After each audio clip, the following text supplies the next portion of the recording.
Hello, my name is Imogen Caterer, and this is from www.learninglife.club. I thought I'd just give you a bit of a background as to where this understanding of the mind, which is sometimes called the inside-out understanding, is sometimes called three principles, is sometimes called innate health. It's also been called health realisation. But the two major ones, as far as I'm concerned, are the inside-out understanding and three principles is used a lot. Innate health in certain circumstances, innate health is also used quite a bit in the UK. So what is it, where does it come from? Well, let me start by perhaps reviewing where some of our psychological theories come from already. There's a strand that comes over in many ways some kind of very decent research or observations, and perhaps trying to put them into a therapy. So, cognitive behavioural therapy goes in that. I don't think it doesn't have the depth of the inside-out understanding or three principles, but you can see echoes of little bits of the understanding of thought creating feelings, for instance, is in cognitive behavioural therapy.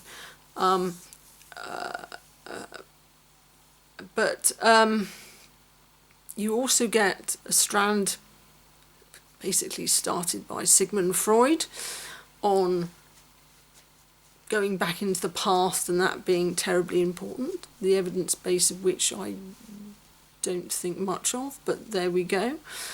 Still very commonly used. In fact, you get a cognitive behavioural therapist and leave them with you long enough, they're probably going to go into your past because it's assumed that there's something there. So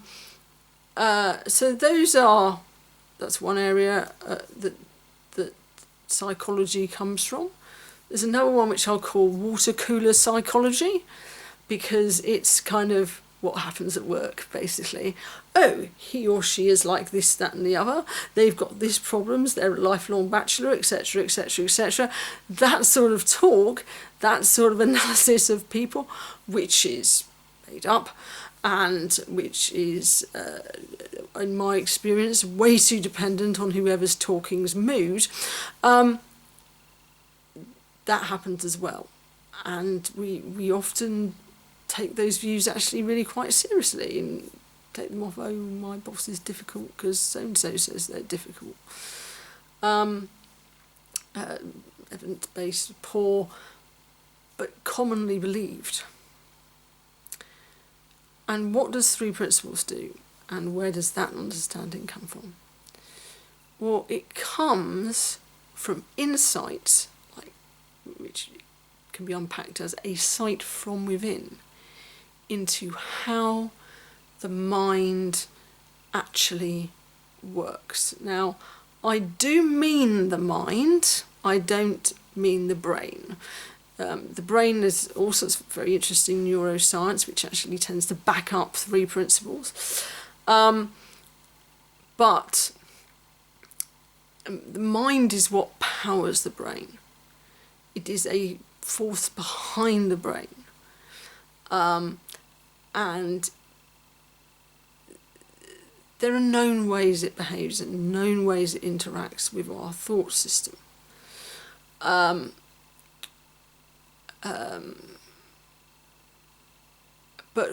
the thing that makes the difference in three principles, or the inside-out understanding, same thing, is the insights, the aha moments you have into how the mind works. It is not having an intellectual knowledge of the mind. It is only when you see things and go, oh, that makes sense. Oh, I get that now. That's when it makes the difference. It's the I get it that is the therapeutic moment, as it were. And it puts you back in the driving seat, because it is your insight. It is not somebody else's insight. It's not taught to you by the outside or researched and brought to you. It is you. You become naturally and easily better at it. Insights happen on learning accountancy as well, by the way. You get swifter and easier, and you understand the subject so much better with the insights, which, by the way, makes you faster as exams, because you intuitively get there, because you're not using it as a second language, you're using it as a first language. So it's how the insights can really help with those time pressured exams. Okay, so 3 principles is all about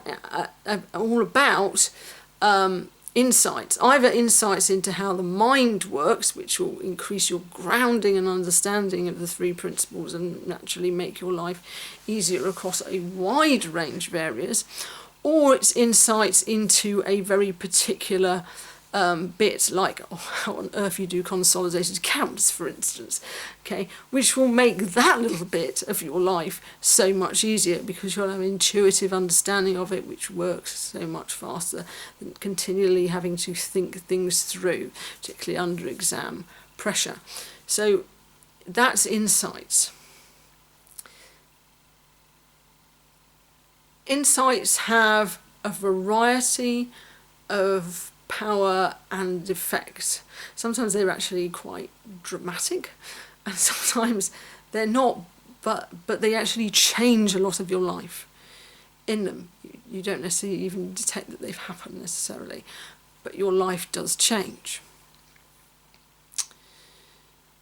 Up in the high power end and high change of life end is a particular form of insight, not common in humanity, but they do happen, called enlightenment experiences.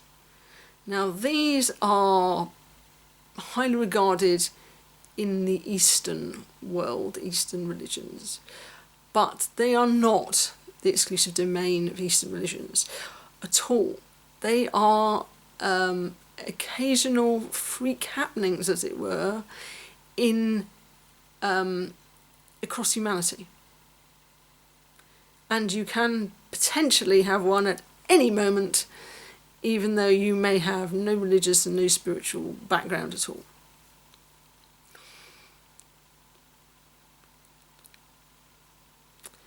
And it shows you workings and understanding of the brain and the universe, mind and the universe. And people who have enlightenment experiences are changed forever. And in 1973, a man named Sydney Banks had an enlightenment experience. He was from Scotland originally. He was a welder. He hated his job. He hated his life. He felt very insecure, and he'd gone away at a holiday out to a retreat with this new trendy thing that was going on about awareness, and what these events try to do is get you to argue with your spouse, because that was supposed to bring out the resentment or whatever and sort it out. Manifestly, these things fail, but that was what he got involved in, and when they all started arguing, he said, "This does not make any sense. I'm out." And he was talking away with a man who was a psychologist, who himself was very insecure, and Sid was insecure as well, and they were comparing notes and having an argument about which one of them was the most insecure. And the psychologist said to Sid, "You're not insecure, Sid. You only think you are." And Sid heard that much deeper than we heard it. Because what he saw underneath was that we have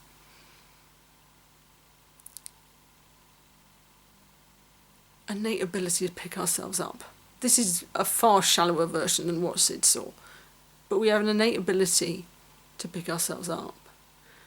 and we have an ability through our thoughts to distort that and make it look all very scary and fearful.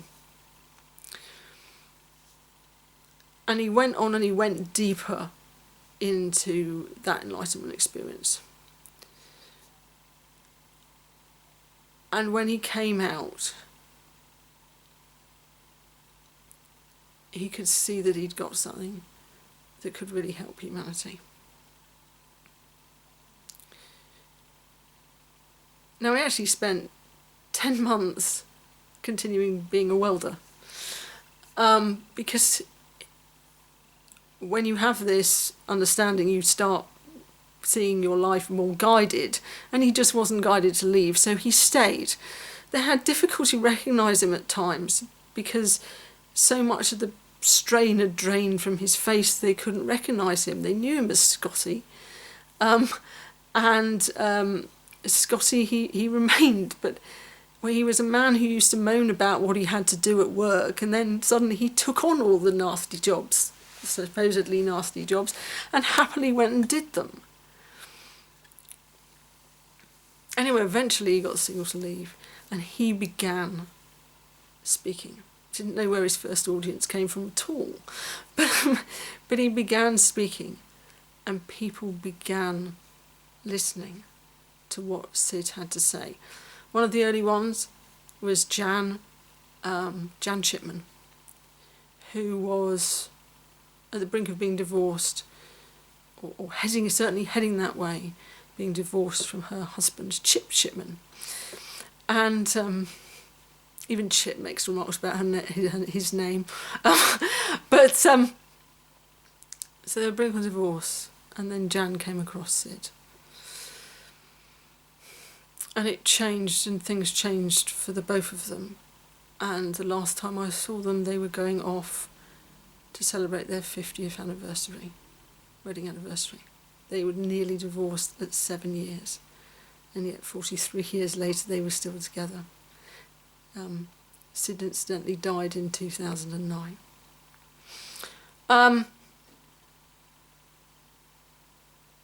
So that was Chip. That was the Chip and Jan Chipman.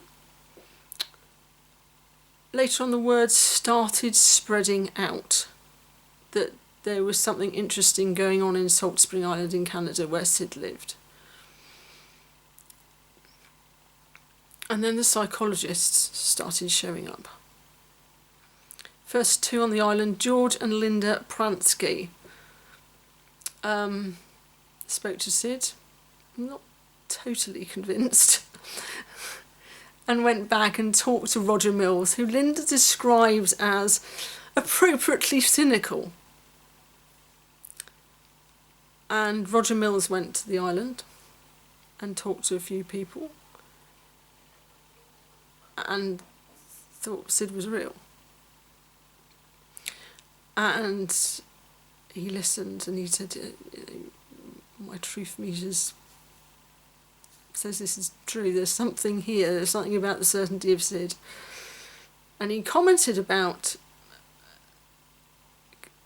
some couples he came across who'd come into contact with Sid works, and he said, it's interesting, I've studied both the East and the West, and both have philosophies that they're rather keen on, and yet these people seem to live beyond their thoughts, be less hooked onto them.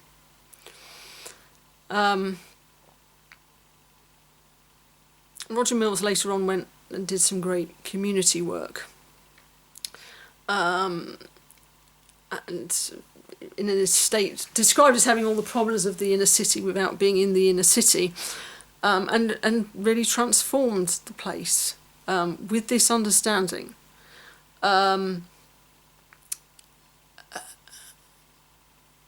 Next, George Pransky. George Pransky returns, and this time took Sid more seriously. And George Pransky is one of the world's leading lights in this field today, and tremendously good at spreading it. And he wrote a book called The Relationship Handbook. And back in the year 2007 or so, one of the world's best coaches, a man named Michael Neill,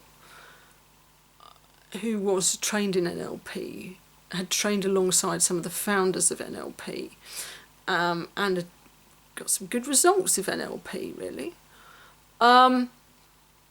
He was having an ongoing argument with his wife, moaning about it to people who would listen, and one of his friends said, "Read this," and gave him George Pransky's Relationship Handbook, which Michael read grudgingly at first, because he said, "I've come across these relationship advice books. They work very well for the person who's written them, but they don't work for anyone else," in his view. And he picked the thing up and he read it, and he was intrigued by this discussion of high and low moods in it, and kept reading and what have you. Put it down. He's a pretty fast reader, is Michael. And his friend who'd given him the book a few days later said, "Well, how's it going with your wife?" And he said, "Fine, why are you asking?" It took about 7 questions before Michael realised that he'd been arguing with his wife. He'd had a problem with his wife. He went and checked with his wife to see if she had a problem with him. She didn't. So how did that happen, he thought? Here I am, a man who does all these techniques and changes things. And yet this is suddenly gone. What is this? And he went out to find out more, and he started looking at the back of the book, for instance, and what was credited there. Well, quite a lot of work by a man named Richard Carlson, who in 1997 wrote Don't Sweat the Small Stuff, which is a book that roared up, sold like hotcakes, right up the New York Times bestseller list. I think it stayed there for 52 weeks, if I remember rightly. That was the first major outing of the 3 principles, was Richard Carlson's Don't Sweat the Small Stuff, written in quite a shallow way, but yes, it became famous then. So Michael took his time to really see this stuff deeply, and he is now 100% 3 principles. That's what he does today. No NLP, just 3 principles. And it was in 2012 that I really started listening to what Michael was saying. I wasn't fully aware when I started that he'd moved away from NLP even. But I knew he was a good guy. I had a problem that I just seemed to have got stuck in an angry phase about something. And I'd had a coach who used a particular therapeutic technique which never made any difference. I was screaming with anger by the time that coaching contract ended and I was free to do what I liked. And I thought, I've got all this anger, what do I do with it? Oh, I'll go and see Michael. I'll go to Michael's website because I know Michael always talks sense, as far as I was concerned. And so I took to listening to back issues of his radio show, which I could get easily. And I just listened to them. I reckon I listened to about 25 hours of it. And every now and then there's kind of a little bit of emotional shift or tears have come to my eyes. But nothing too eventful. Michael on the recordings was coaching people about their jobs that hadn't worked out or relationships that hadn't worked out or how could they get a relationship, and all this just insightfully, but all the time talking the underlying truths about this thing, about insecure thinking, how we make our world from our thinking, our experience comes from our thinking, and the fact that we can pick ourselves up again and we have an inbuilt mechanism that does that. And so on and so forth. Listened for ages. And then the 23rd of December 2012, I picked up the radio, the MP3 player and the speaker, and I headed for the bathroom to have a bath. and I remember lighting candles, and I remember putting bubble bath in, which was unusual for me. But I think I'd probably just got a little bit kinder with myself over those days of listening to Michael. And I got in the bath and listened to Michael, and I have no idea what he was saying at that moment when suddenly some blast of energy came through me. The anger just dissipated out of the way, and I could see one of the key things talks about the three principles. Or the inside-out understanding even better for this one, because it is the fact that our experience is created from the inside and projected out. In other words, the people I was so annoyed with at the job I was fuming about were not the cause of my anger and frustration. My thinking was. And I saw that so clearly, filled with this energy, and realising that this was no technique. This was something inside me coming alive. Now, I don't think I fully appreciated how much it was inside me at that time. That was later insights into what was going on. But yes, inside us all is this amazing power to rejuvenate, and it's there, it's in you, and I've seen it happen. Now, 3 days or so I was in that state. By the way, not an enlightenment experience. That was one of the range of insights. Okay, particularly strong on dramatic. Life-changing, yes, but it was background. It didn't last. It didn't last as a permanent high. Okay, lots of people have these peaks and then they go down. But the big thing I got from it, the big thing, was that I was onto something. This was something, you know, and therefore I stuck with it. And over the years, more and more insights have happened to me. So, bar the dramatic symptomology, I'm probably now 5 years in at about the level that I was after that bath. Okay, in terms of seeing this stuff more clearly. Yeah. So that's a background on A3 principles and certainly my experience of it. Now, it's a very truncated, shortened version of it, by the way, because there are numerous expands out when they did. They got. I think they did quite a lot of work with alcoholism in California at one point, and they got into a company and did masses to improve their turnover at one point. And it's going on all the time, these little incidents and little coaching sessions and this, that and the other. I said there are thousands in this movement already who have seen something here. And loads of stories like that. There's a whole strand featured elsewhere on this website. It's Dr. Bill Pettit, who came across this via George Pransky and then listened to Sid on the 1st of April 1983. And he was a psychiatrist. He said, you know, I've been taught about ill health all of this time. I have never had a lecture on mental health until I heard Sid. He's got the education of a 14-year-old or so.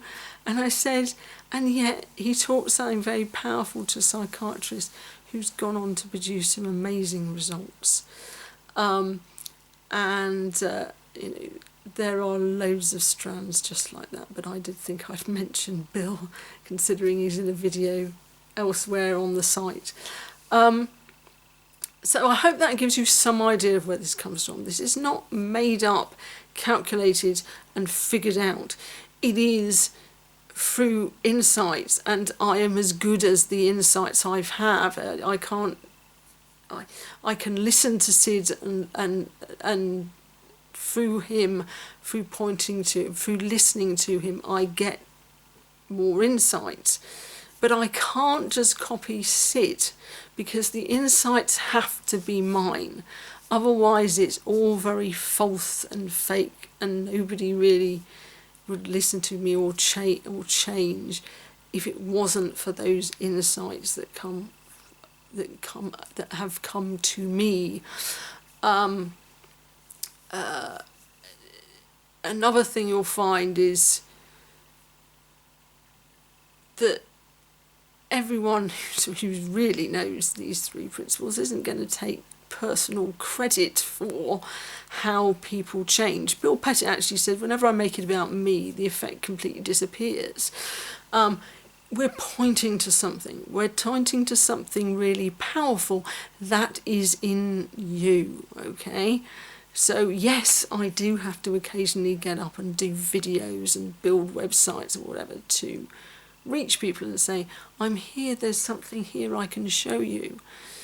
But what I'm showing you ultimately is what is already within you. This is a description of what is naturally ours. It's just we don't have the insights in it to really grasp it and go, oh yes, this is how life works. It's not the exams that are making me stressed, it's my thinking about the exams that are making me stressed. Okay? It just seems like it's the exams. So that's it. I hope that's been a useful introduction to you. Thanks for listening.